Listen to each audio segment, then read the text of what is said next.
Hello, it's Will Lad here, and today we'll be talking about the funny guy, king of the suburbs, and that is the kookaburra. And for such a famous bird, did you know there's over 5 different species of kookaburras? So we're going to look at what makes these medium-sized birds so cooked a buck. What the hell is that? Behind the cockatoo, I think the kookaburra might be Australia's second most famous bird, and they're usually super recognisable by their looks, with their giant kingfisher characteristics. And did you know that the kookaburra is actually a subspecies of the kingfisher? The kookaburra are a tree kingfisher of the Dacelo family, and they are native to Australia and New Guinea Island. And they are the world's largest species of kingfisher, growing up to 28 to 47 centimetres. The habitats they're found in range from humid forests, savannas, suburban areas with tall trees, also found in state forests, and they're not really a coastal bird.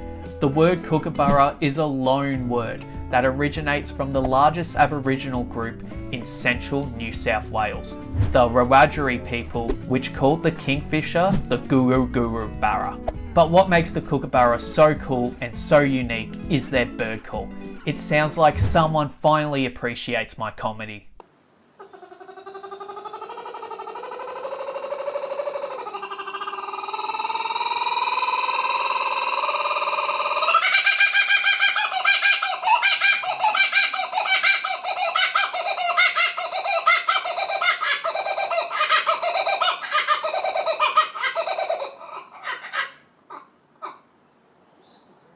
Yes, this sound is very associated with native Australian AMSR. The reason why for their laugh is used to signal their territory. They live in small groups from pairs and families till they're old enough to look after themselves. Also, the kookaburras are less prone to have childhood trauma than most, because they'll stay together as a family and they'll mate for life with only one partner. So there's no fear of a divorce. And both birds will raise the young together.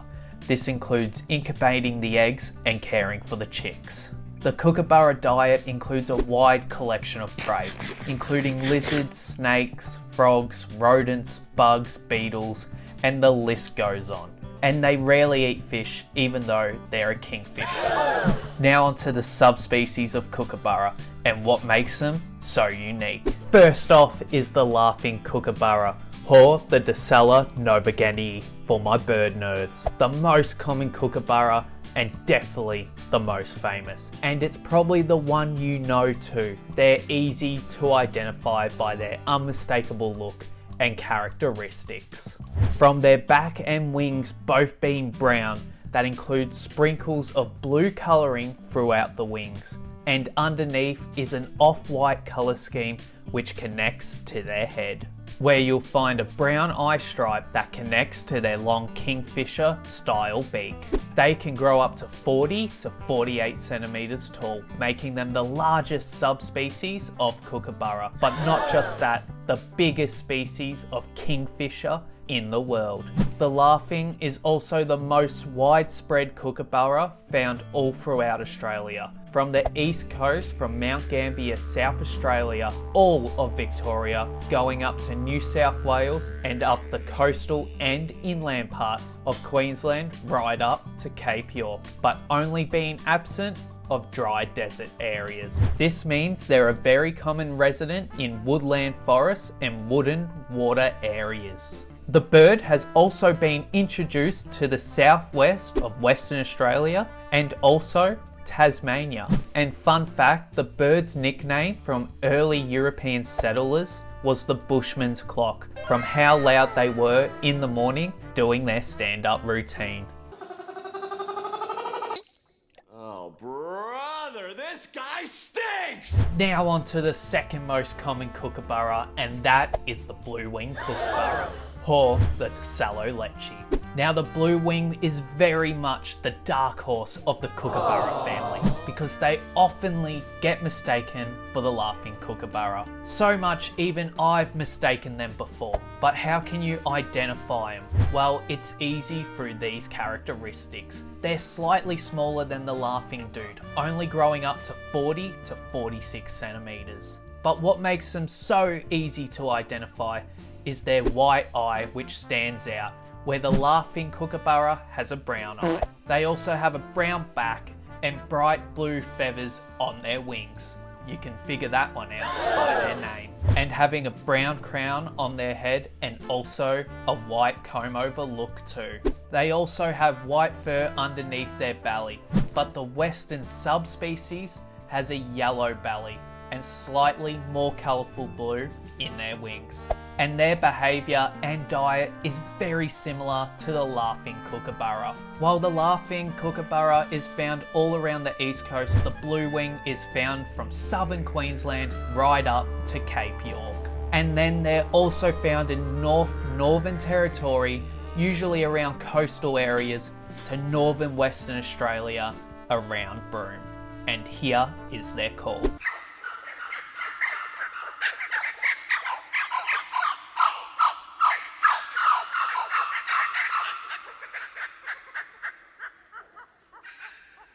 Now on to the last kookaburra found in Australia, and that is the Rufous-Bellied Kookaburra, or the Desallo-Gardy show.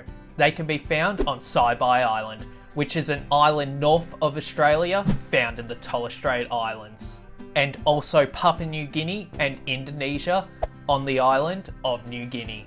You can identify the bird quite easily, starting off with their size being much smaller than the other two, growing up to 28 centimeters tall, 20 centimeters less than the laughing kookaburra. And besides the size difference, the rufous has been known to form hybrid birds with other species of kookaburra. So that means the Rufous-Bellied Kookaburra Riz game is so strong they can even pick up a laughing kookaburra. They're easy to visually identify by their black cap, a white bill which stands out from all the other kookaburra species, bright blue wings, and you won't believe it, the Rufous-Bellied Kookaburra has a rufous coloured belly. This kookaburra stands on his own. He's a bit of a unique fella, only being found in dense and tropical rainforest areas, compared to open country like other species. And the Rufous-Bellied Kookaburra are a bit of a loner, not living in breeding family groups, but instead on their own. Now on to the second last kookaburra, and that is the Shovel-Billed Kookaburra. They are a large kingfisher growing up to 33 centimeters tall. And originally the Shovel-Billed Kookaburra was classified as a tree kingfisher species, formerly considered the only member of the, however you say this word. Bruh. And in 2023 they were reclassified into the Desallo family. They went from being called the Clytoceus rex, now onto the Desallo rex. You can identify them quite easily by their colour pattern with a dark black head and a rufous stripe behind the eyes, a little white colouring on their throat, a brown blackish bill and brownish rings and a rufous belly. The bird can be found in New Guinea Island, in Papua New Guinea and Indonesia. They're found in hill forests but have been recorded around sea level and up to high altitude areas of 2,400 meters high. And their diet includes earthworms, snails, beetles, lizards and insects. Now on to the last kookaburra and the rarest one, that is the Spangled Kookaburra. What a name! Or the Desallo Tyro. What a name! But they're also known as the Aru giant kingfisher. What a name again! They're found in southern New Guinea Island, both in Indonesia and Papua New Guinea, and the main area you'll find them is the Trans-Fly Savanna and grasslands and Aru Island. And not a lot is known about their breeding and family life, but you can identify the Spangled quite easy. First, they grow up to 33 centimeters, making them a medium-sized kookaburra. Visually, you can identify them too, with their bright blue wings and blue tail, a white chest belly, but visually the most unique part is their head, with white and black spots all over, which looks super cool. Now that's enough information about the kookaburra to start a conversation at a party.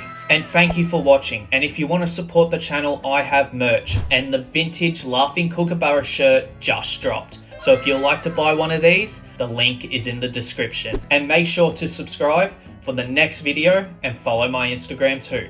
Goodbye.